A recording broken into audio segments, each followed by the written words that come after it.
Praise the Lord. നല്ലൊരു പ്രഭാതം ദൈവം നൽകുന്നതിനെ നമുക്ക് സ്തോത്രം ചെയ്യാം.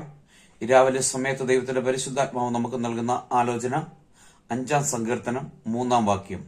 സാംസ് ചാപ്റ്റർ 5 വേഴ്സ് 3. യഹോവേ, രാവിലെ എന്റെ പ്രാർത്ഥന കേൾക്കണമേ. രാവിലെ ഞാൻ നിനക്കായി ഒരുക്കി കാത്തിരിക്കുന്നു. എന്നെ കേൾക്കുന്ന ദൈവത്തിന്റെ പൈതലേ, ഒരു ദിവസം നമ്മൾ ആരംഭിക്കുന്നത് ദൈവ സാന്നിധ്യത്തിന്റെ മറവിലാണെങ്കിൽ നിശ്ചയമായി ആ ദിവസം ശുഭവും സമാധാനവും സന്തോഷവും സമൃദ്ധിയും അനുഗ്രഹവുമായി തീരും. ആമേൻ. കാരണം എല്ലാ വഴികളും തുറക്കുന്നതാണ് ആ ദൈവത്തിന്റെ സാന്നിധ്യം, ദൈവകൃപ, ദൈവസന്നിധിയിൽ നമ്മൾ വേർതിരിക്കുന്ന സമയങ്ങൾ ആയതുകൊണ്ട് ഇന്ന് തൊട്ട്, ഈ നിമിഷം തൊട്ട് നമുക്ക് അങ്ങനെയായി തീരുവാൻ നമ്മളെ തന്നെ ദൈവകരങ്ങളിലേക്കൊന്ന് സമർപ്പിക്കാം.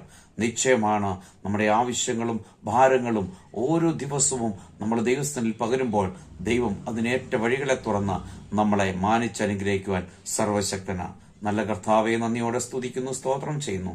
ഈ രാവിലെ സമയത്തിനെ കേൾക്കുന്ന എല്ലാ പ്രിയപ്പെട്ടവരെയും ഈ തിരുവെഴുത്ത് പ്രകാരം പിതാവിന്റെയും പുത്രന്റെയും പരിശുദ്ധാത്മാവിന്റെയും നാമത്തിൽ അനുഗ്രഹിച്ചു പ്രാർത്ഥിക്കുന്നു.